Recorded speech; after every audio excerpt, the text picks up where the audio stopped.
Τι είναι αυτό, μικρούλι, Δεν πει αυτό ότι. Α, είναι ρηχτός, τον έχουν ρίξει.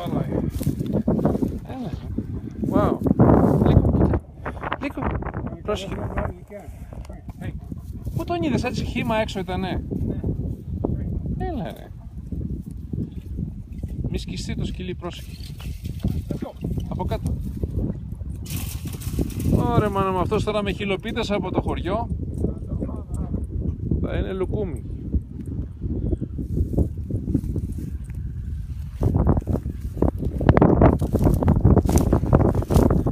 Πάμε και κάτω, μια τουφεκιά ο θείος. Ποιος τον είπε.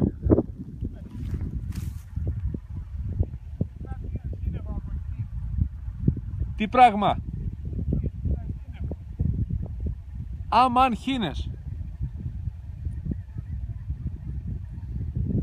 Κοιτάξτε. Χήνες παιδιά, κοιτάξτε χήνες στον αέρα. Αυτές οι χήνες, Άγγελε, είναι σαν αυτές τις δύο που είχαμε βγάλει προχθές, που ερχόντουσαν δίπλα-δίπλα σε εμάς στο δρόμο. Wow. Κοιτάξτε παιδιά τι βλέπουμε εδώ πέρα.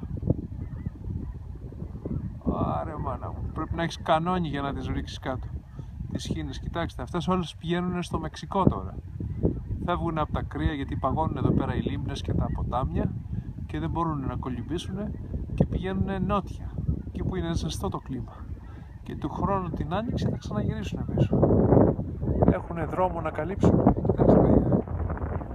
Άρε μάνα μου. Για την ώρα χαιρετίστε το φίλο μου τον Φασανό, είναι και αρσενικός.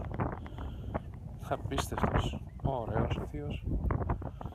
Άντε να μας φέρει και κάνα δύο ακόμα να τους βάλουμε, να τους φάμε με χιλοπίτα. Μπουκιά και συγχώριο, γιοτούλα μου.